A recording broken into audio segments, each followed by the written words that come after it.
Merci beaucoup Philippe, merci à vous pour votre invitation. Merci d'être là. Je suis Nicolas Bourgerie, un des fondateurs du groupe House of Learning, dans lequel il y a VeryUp et TeachUp. Donc on a des personnes qui connaissent VeryUp ici, un peu moins TeachUp. Et je suis là pour vous présenter une innovation qu'on sort en 2020 qui vise à bouger un peu les lignes du e-learning sur smartphone. En particulier, le principe, c'est que dans l'organisation, notre métier, c'est de mettre plus d'efficience dans la formation. On conçoit des parcours de formation innovants avec nos clients et on les déploie dans le monde entier. Donc c'est le métier de VeryUp. Et pour pouvoir servir cet objectif-là, on innove beaucoup en digital learning. On a investi plus de 2 millions d'euros au cours des 3 dernières années dans l'innovation digitale. Et aujourd'hui, je suis venu vous présenter une innovation spécifique au smartphone qu'on va sortir tout début 2020. Donc on est en bêta-test avec pas mal de nos clients et je suis venu vous présenter en fait, les principes de cette innovation, voir en quoi ça bouge les lignes et quels bénéfices ça va vous apporter, apporter à vos participants et à vos organisations. Donc ça fait 3 ans maintenant qu'on est dans le domaine de l'innovation pédagogique et en matière de digital, on a construit plus de 4000 modules avec la technologie qu'on a construite, qu'on a créée. On a 220 000 utilisateurs et 28 pays. Et nos modules aujourd'hui sont déployés dans plein de contextes différents, avec ou sans LMS. Et on a avec nos 200 clients en fait, des adaptations permanentes à avoir pour pouvoir déployer nos parcours. Et on s'est rendu compte qu'en matière de digital, il y avait des très gros enjeux, notamment sur smartphone. Et parce que l'apprentissage sur smartphone représente encore une partie qui est faible dans les apprentissages généraux dans les organisations. On est à moins de 10% des collaborateurs qui apprennent sur smartphone. Il y a beaucoup d'entreprises qui veulent y aller, mais il y a encore plein de collaborateurs qui n'ont pas de smartphone. Il y a encore des collaborateurs en 2019 qui n'ont pas d'email. On a des entreprises dans lesquelles on a des milliers et des dizaines de milliers de collaborateurs qui n'ont pas la possibilité de se connecter. Donc il faut forcément inventer de nouveaux usages et de nouvelles façons de fonctionner. Je voulais commencer par un élément, alors c'est aussi parce que c'est notre cœur de métier, mais je voulais le partager avec vous. Dans la salle, il y a des clients, il y a des partenaires, il y a des personnes qu'on connaît bien. Et on voit bien qu'il y a un tiraillement du marché où on nous demande souvent des éléments qui ont l'air de s'opposer.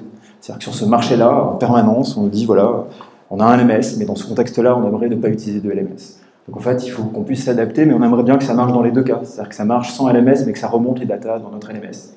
Donc on a des contraintes qui sont parfois un peu paradoxales sur le papier, et il est évident que l'objectif, et c'est ce qui nous fait innover aussi, c'est de voir comment on fait la jointure entre les deux.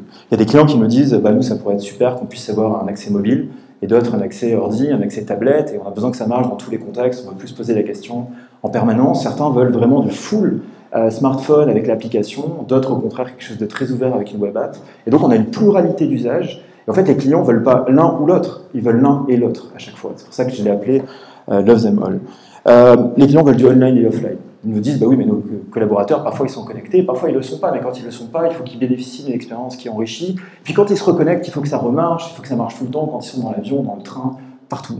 Et donc c'est aussi un élément contraignant, parce que des innovations qu'on a online, c'est extrêmement compliqué, voire parfois pas possible, de les avoir offline. Donc comment on produit une expérience qui est enrichie, qui est sympa aussi dans ce contexte de tiraillement. Beaucoup de clients apprécient les innovations qui sont apportées par l'IA, et en même temps ils nous disent, nous on a besoin d'un niveau de sécurité plus. On a 30% de notre budget aujourd'hui qui est dédié à la sécurité des data et à l'accompagnement pour rentrer dans l'écosystème de nos clients, et on se rend compte qu'il y a un vrai sujet, que les clients veulent bénéficier de ces avantages, et en même temps être dans un environnement sécurité, de RGPD et j'en passe.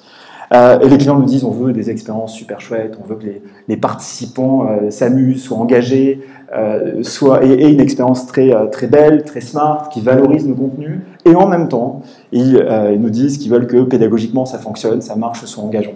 Alors l'idée, c'est évidemment de ne pas opposer les deux à chaque fois, c'est de se dire que chacun de ces éléments-là, c'est des contraintes qu'on prend en compte dans nos innovations et on essaie de coupler les deux. Et c'est pour ça qu'on a inventé la Smart One Page. Alors le principe, vous allez voir, c'est très simple, et je vais vous la présenter.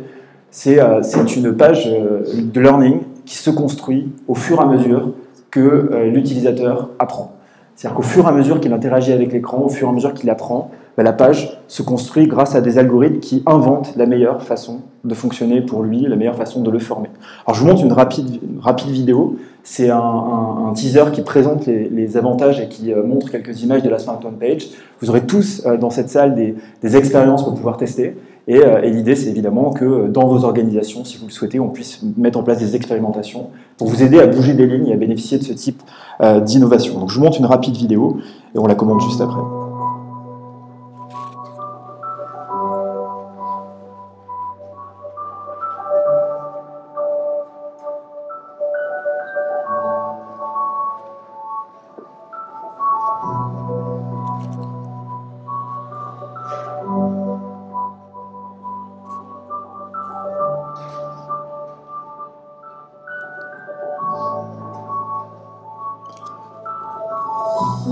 Donc la page se construit en même temps qu'on interagit. C'est-à-dire qu'il y a un algorithme qui choisit les meilleurs jeux pédagogiques, les meilleures interactivités possibles, et qui construit la page au fur et à mesure que l'apprenant interagit avec l'écran. Donc on est en train de doubler le nombre de jeux pédagogiques, parce que plus on a de jeux, plus on est capable de capter de la data avec l'utilisateur. On voit ses sources d'intérêt, ses points d'intérêt. Les points, il a moins. Et en fait, la page, c'est une one page, donc on la scroll, c'est vraiment très spécifique au smartphone, avec une dimension sociale où les participants se connectent et apprennent les uns des autres, avec un usage qui est très varié et qui favorise l'interactivité.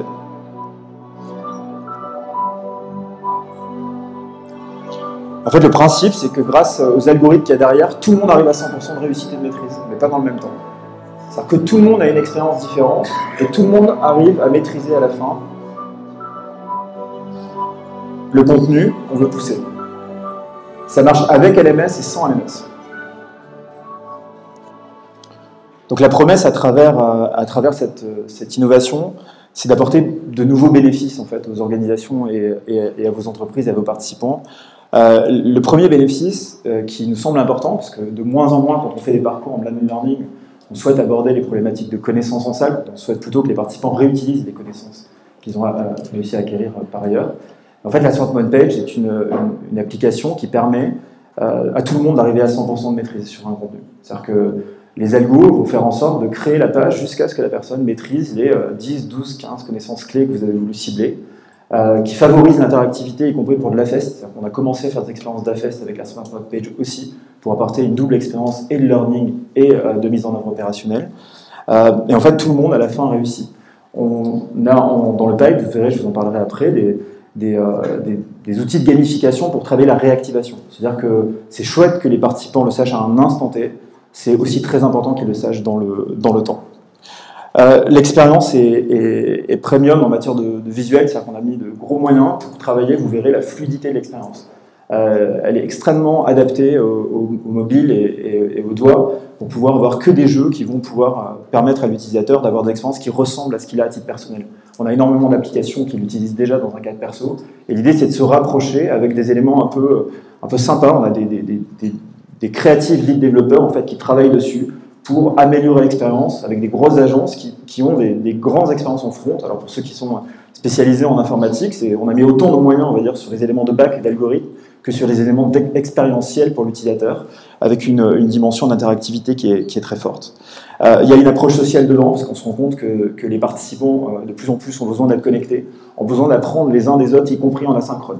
Donc à l'intérieur de l'expérience One Page, vous avez des éléments de connexion des participants les uns avec les autres.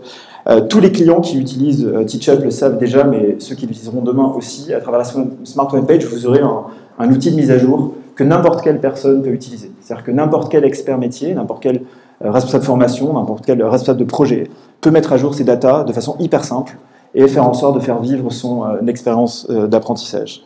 Et évidemment, c'est une expérience en l'état qui permet une très forte évolutivité parce qu'on peut y greffer dessus beaucoup d'innovations qui sont dans notre pipe 2020, notamment en matière de gamification liée aux interactions que les participants peuvent avoir les uns avec les autres.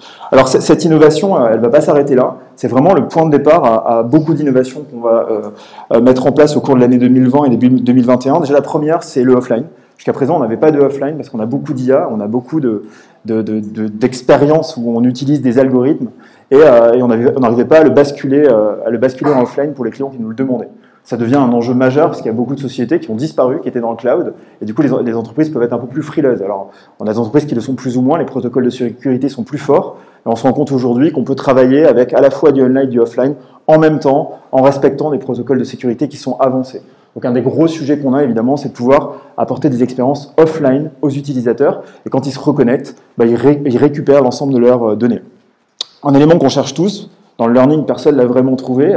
Nous, on est en train de travailler en ce moment, alors peut-être qu'on l'annoncera sur le prochain, j'espère, le prochain cercle de conférences, où on a en tête une killer feature qu'on va greffer sur la one page, qui va être un élément d'engagement très très fort pour les participants.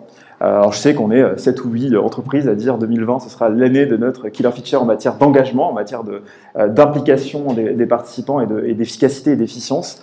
en tout cas on en présentera une dans pas très longtemps, qui va être mise sur la Smart One Page. C'est-à-dire que la Smart One Page nous autorise à aller vers une expérience de gamification et d'engagement qui va être très fort. Le côté Smart Connector, c'est aussi un élément d'investissement qu'on fait beaucoup pour lier l'ensemble de nos innovations à vos écosystèmes. C'est-à-dire qu'on investit beaucoup aujourd'hui pour essayer de faire en sorte que quel que soit votre environnement, SIRH, LMS, que vous ayez ou pas un LMS, qu'on puisse se connecter à vos environnements et que vous fassiez remonter les données.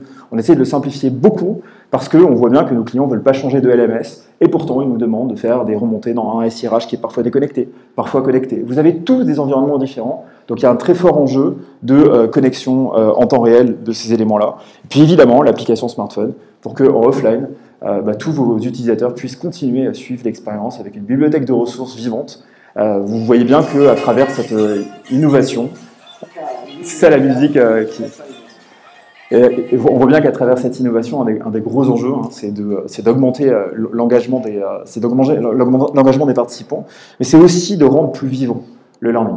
On se rend compte qu'apprendre, il y a une dimension vivante dedans, et la Smart One Page qui construit les contenus au fur et à mesure, ça respecte des éléments du vivant, ça respecte des principes du vivant pour que l'apprentissage soit pas linéaire et soit adapté à chacun en temps réel. Voilà, si vous souhaitez avoir plus d'informations, si vous souhaitez aussi qu'on le teste, on est très... là, pour le moment, on s'est mis dans cette démarche avec nos clients de bêta-test, de mettre en place des expériences. Tous ceux qui ont Teachup dans la salle, et j'en vois pas mal en fait avec qui on travaille dans cette salle-là, on va pouvoir basculer aussi toutes vos expériences passées dans cette nouvelle façon d'apprendre. C'est-à-dire que tout ce qu'on a fait avec vous, les 4000 modules qu'on a produits, on va pouvoir les transformer et les faire évoluer pour les clients qui le souhaitent. C'est-à-dire que l'expérience évolue, c'est aussi l'avantage d'avoir ce type de technologie. Ce n'est pas une expérience figée, c'est une expérience qui évolue avec les innovations qu'on va produire. Et ça, c'est intéressant de ne pas avoir des modules qui sont figés, mais des modules qui sont vivants et qui s'adaptent aux nouveaux enjeux du learning, aux nouveaux enjeux de vos organisations et que vous pourrez utiliser dans le temps. Donc voilà, je vous laisserai, si vous le souhaitez, venir voir Alexandra ou moi. On sera à tour de rôle là dans la journée. Et je vous remercie de votre attention.